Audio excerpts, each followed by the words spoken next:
Assalamualaikum warahmatullahi wabarakatuh, Sobat Rini Channel Education. Semoga semakin hari semakin bersemangat untuk beredukasi. Nah, pada video kali ini kita akan membahas mengenai soal uji kompetensi khusus untuk kompetensi keahlian otomatisasi tata kelola perkantoran sekolah menengah kejuruan. Untuk subtemanya adalah penyimpanan arsip sistem abjad. Yuk, bagaimana keseruannya? Jangan di skip, tonton terus video ini sampai selesai. Nah, berikut ini adalah contoh soal praktik penyimpanan arsip sistem abjad. Nah, kita saksikan.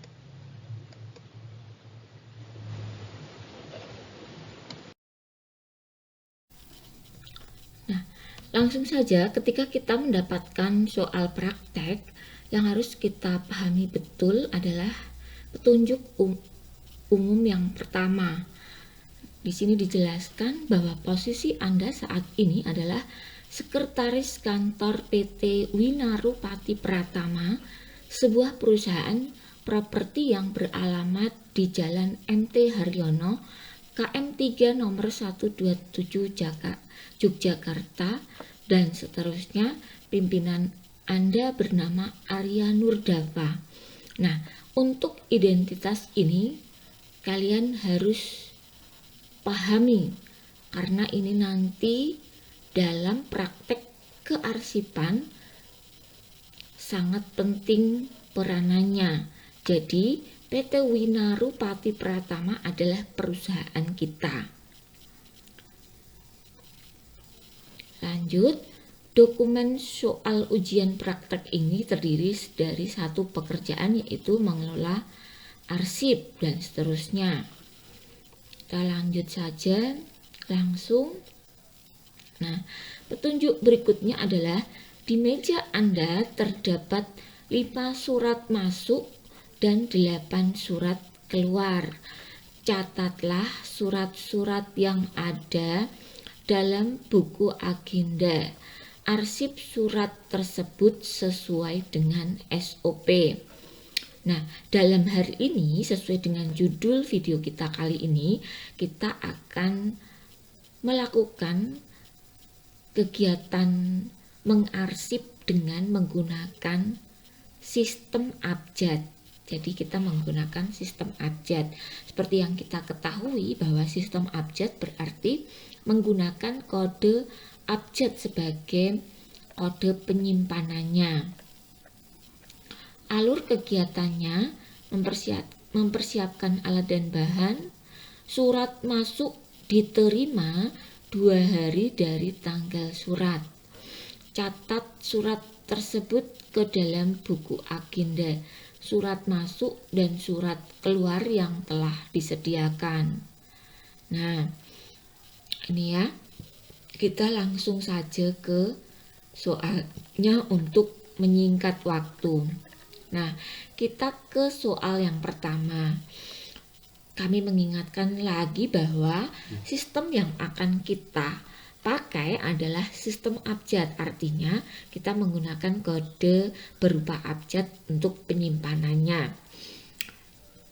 Abjad diambilkan dari kita mengindeks nama baik perseorangan atau organisasi atau instansi yang mengirim kita surat atau yang kita kirimi surat. Jadi artinya kalau itu surat keluar, maka yang kita indeks adalah perusahaan atau perseorangan yang kita tuju. Tetapi kalau itu surat masuk, maka yang kita indeks adalah perusahaan atau perseorangan yang mengirimi kita surat. Nah, maka dari itu langkah pertama yang harus kita lakukan adalah memilah surat ini termasuk surat masuk atau surat keluar. Nah, pada surat yang pertama, nah kita ingat tadi ya bahwa kita adalah sekretaris PT Winarupati Pratama. Artinya surat dengan kop surat PT Winarupati Pratama bisa dipastikan bahwa surat ini adalah surat keluar. Nah, ini kita petunjuk yang ada di kotak ini untuk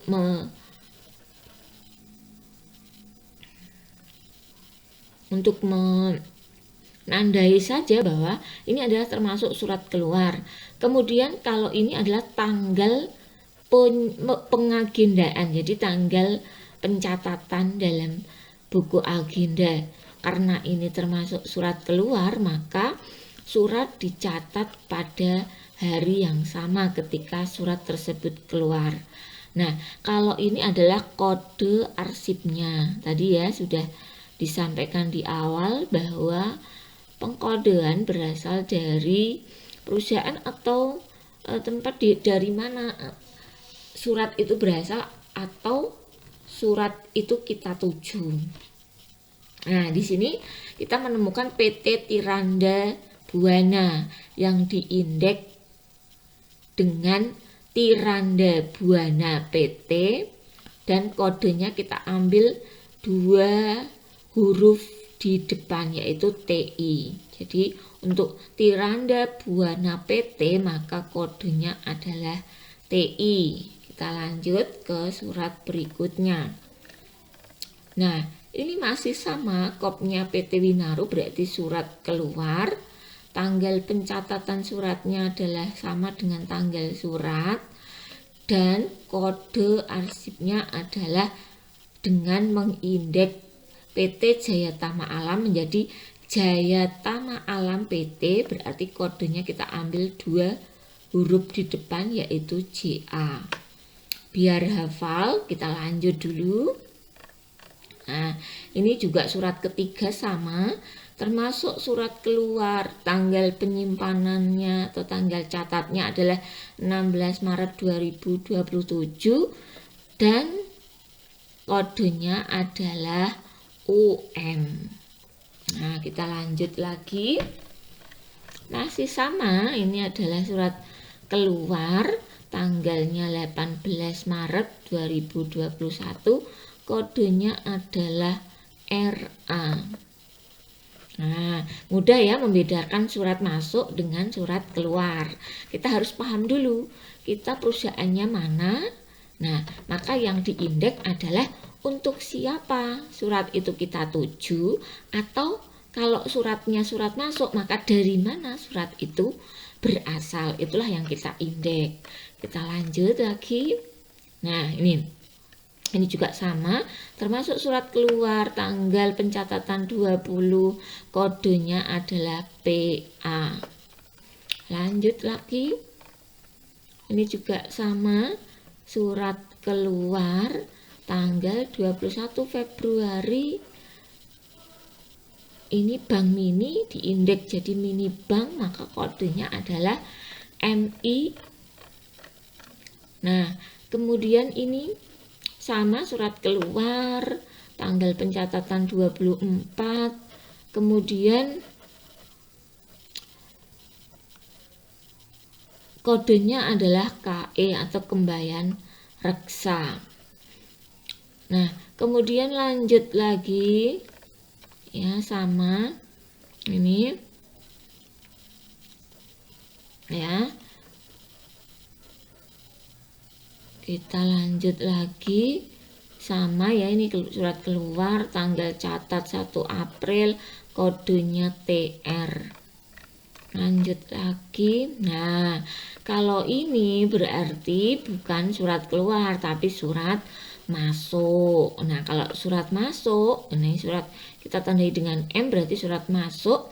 Maka masuk dari mana? Nah, masuk dari PT Abdi Budi Sentosa dengan kode AB. Dan jangan lupa, tadi di ketentuan soalnya adalah surat dicatat 2 hari setelah tanggal surat. Artinya berarti kalau tanggal suratnya 2, berarti tanggal catatnya adalah 4 Maret 2021. Nah, seperti itu. Kemudian kita lanjut lagi. Ini surat masuk, tanggalnya catat adalah 18, 16 tambah 2, dan kode arsipnya adalah CA. Nah, ini ya CA. Lanjut lagi. Nah, PT Gemilang Citra, berarti ini surat masuk, kodenya CI, tanggal pencatatannya adalah 6 tambah 8, berarti 8 Maret. Nah, lanjut lagi. Dari PT CES-nya, ini surat masuk, tanggal catat tanggal 10, kodenya adalah CE. Nah, lanjut lagi. Ini surat masuk, tanggal catat 14 Maret 2021, kodenya adalah IS. Lanjut. Nah, berarti sudah selesai. Nah, demikian ini soal sekaligus kita bedakan antara surat masuk dengan surat keluarnya.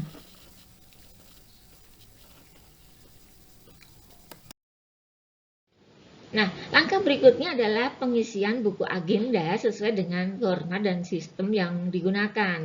Ayo kita ikuti dengan serius agar kita mudah memahami sistem penyimpanan arsip menggunakan sistem abjad. Nah, saksikan terus.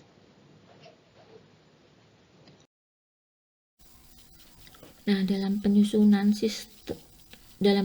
buku agendanya tampak seperti ini. Ini adalah agenda bersebelahan ya, sehingga untuk surat masuk dan surat keluar ini disusun dalam satu buku secara berdampingan dengan masing-masing diberi nomor urut yang berbeda antara surat masuk dan surat keluar, ini nomornya berbeda-beda. Nah, ini kita susun saja.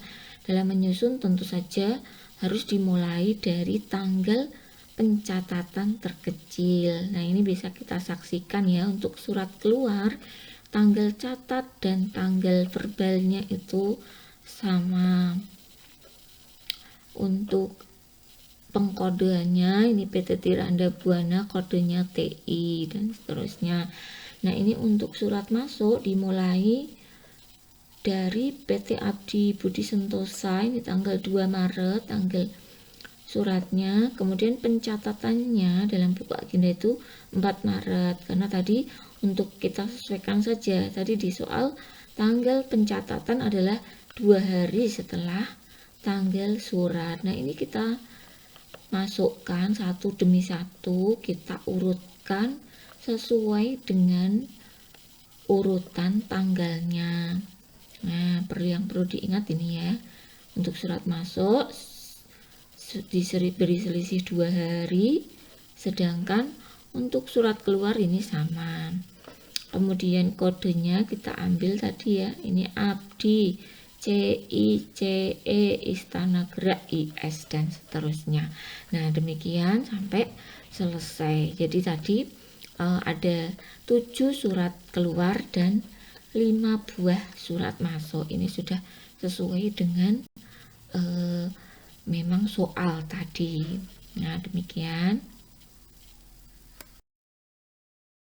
Langkah berikutnya adalah kita menyusun daftar klasifikasi arsip dan menentukan kebutuhan alat dan bahan sesuai dengan kebutuhannya. Semua akan kita jelaskan di video berikut ini. Yuk kita simak dengan seksama. Nah, setelah kita bisa membedakan antara surat masuk dengan keluar, langkah berikutnya adalah kita menyusunnya ke dalam daftar klasifikasi arsip sistem abjad. Nah, sebagai alat untuk mempermudah, tadi kita sudah menyusun seperti ini sebagai kode-kodenya. Nah, berarti kita tinggal menyusun saja ya, berupa daftar klasifikasi arsip yang kita ambil dari urutan kode-kode ini dan kita urutkan menurut urutan abjad. Nah, seperti ini berarti UN berasal dari Unimakarya PT dengan kode UN. Lanjutnya ini Rantau Pramukti, ini berarti RA dan seterusnya. Nah, kita hitung saja. Tadi ada 13 surat. 1, 2, 3, 4, 5, 6, 7, 8, 9, 13 sudah 13. Artinya memang sudah. Nah, ini berarti juga bisa untuk menghitung ya, karena sistem abjad ini kan nanti penggunaan laci, penggunaan guide, dan penggunaan foldernya itu bisa kita tentukan dari sini. Nah, misalnya kita menetapkan bahwa kode yang pertama ini, huruf yang pertama, huruf awal ini kita sebagai lacinya, kemudian di sini ini kita menggunakan ini sebagai guide-nya, kemudian di sini sudah ditentukan bahwa ini foldernya. Berarti dalam penyimpanan itu pasti ada 3. Yang pertama adalah laci, yang kedua adalah guide, dan yang keempat adalah untuk foldernya. Nah, sekali lagi untuk penamaan atau penandaan baik laci, guide, dan folder ini tergantung kebijakan dari arsiparis itu sendiri. Nah, ini juga disesuaikan dengan sumber daya atau peralatan yang disediakan. Misalnya, perusahaan menyediakan laci untuk semua huruf, artinya tidak hanya satu filing kabinet saja, berarti ada laci A, laci B, laci C, laci D. Tapi ternyata di sini filing kabinet yang disediakan itu hanya 1, dan itu untuk menyimpan berarti sejumlah 28 huruf ya. Dan nah ini kita bagi saja untuk mempermudah. Nah, ini harus jelas, harus ditempel tandanya sehingga tidak hanya petugas arsip yang memahaminya, tetapi semuanya paham. Kalau ini berarti untuk surat dengan kode awal A, B, C, D sampai G itu pasti disimpan di laci 1. Kemudian H sampai dengan N itu disimpan di laci 2. Kemudian untuk huruf dengan abjadnya O sampai S di laci 3 dan seterusnya. Nah, seperti itu. Nah, ini tentu tidak sama. Nanti pada soal yang lain misalnya menentukannya hanya terdapat 2 laci. Nah, artinya berarti sejumlah huruf ini kita bagi 2. Nah, ini pasti tidak akan sama untuk masing-masing perusahaan yang kita ini. Nah, kemudian kita juga perlu tahu dulu ya, apakah nanti itu dicampur antara surat masuk dengan surat keluar. Nah, karena filing kabinet yang disediakan hanya 1, otomatis berarti untuk penyimpanannya baik surat masuk maupun surat keluar berarti disimpan menjadi 1 dalam 1 filing kabinet. Nah, langkah berikutnya adalah kita menyimpan arsip sesuai dengan kode arsip dan menempatkan pada laci, guide, dan folder yang tepat. Nah, bagaimana tutorialnya? Kita saksikan saja terus sampai video ini selesai. Nah, langkah selanjutnya dalam proses penyimpanan arsip menggunakan sistem abjad, yaitu menyimpan arsip sesuai dengan laci, guide, dan foldernya. Nah, sebelum kita menyimpan, kita harus tahu dulu peralatan yang disediakan oleh perusahaan. Nah, dalam hal ini filing kabinet yang disediakan hanya 1, sehingga berarti baik surat masuk maupun surat keluar itu disimpan pada laci yang sama. Nah, kita menyimpan berdasarkan daftar klasifikasi yang sebelumnya sudah kita susun. Ketika melaksanakan ujian, biasanya penyimpanan kita menggunakan simulasi, itu berupa Snellheader, jadi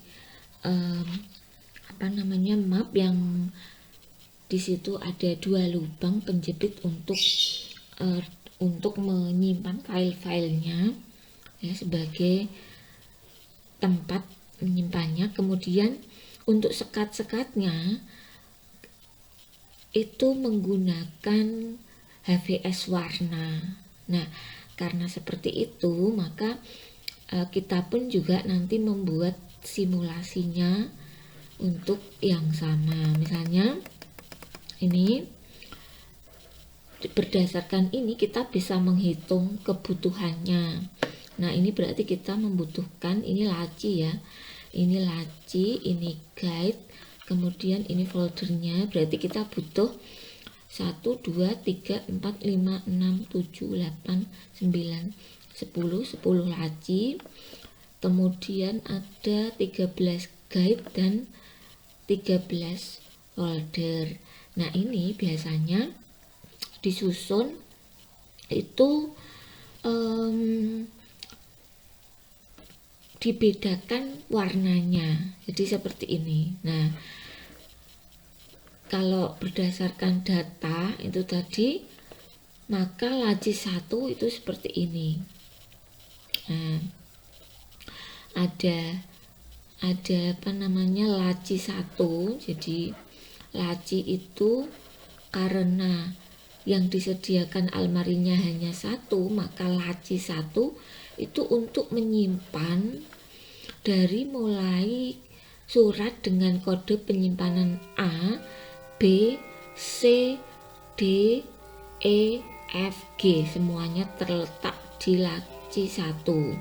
Nah, untuk surat yang ada yang kita simpan itu ada 4 guide yang ada di laci 1, yaitu kode AB, CA, CE, dan CI. Sedangkan foldernya AB itu untuk Abdi Budi Sentosa, CA itu untuk folder Chandra Embun Permai, dan CE untuk Cesta Wanamaja, dan CI untuk Citra Gemilang. Nah, seperti itu berarti surat yang berasal dari PT Abdi Budi Sentosa maka disimpan di belakang folder Abdi Budi Sentosa ini. Nah, seperti itu. Ada juga yang ketika menyimpan itu foldernya tidak menggunakan nama PT atau nama orang, tapi foldernya adalah CA, karena mungkin lacinya dibedakan laci surat masuk, surat keluar. Nah, ini sebetulnya sama-sama benar, tetapi dalam soal ini berdasarkan daftar klasifikasi yang disusun, maka laci itu berarti lacinya penandanya adalah laci 1, 2, 3, dan 4. Kemudian untuk guide-nya adalah ini ya, AA, AB, AC, nanti ada BA, BB, BC, nanti ada CA, dan seterusnya. Sehingga untuk surat semuanya disimpan di belakang folder sesuai dengan namanya. Nah, seperti itu. Kemudian untuk laci 2, nah, seperti ini. Kemudian laci 3 kita susun seperti ini. Nah, ini laci 3 itu ada 2 guide dan 2 folder. Nah, kemudian laci 4 ini, laci 4 ada 3 guide, ada 3 folder. Nah, untuk penyusunannya nanti dijadikan satu secara urut seperti ini kurang lebih ya. Jadi kita berdasarkan ini tadi ya, dasar ini tadi laci 1, maka surat dengan kode AB maka disimpan di laci 1 di belakang guide AB dan di belakang folder Abdi Budi Sentosa.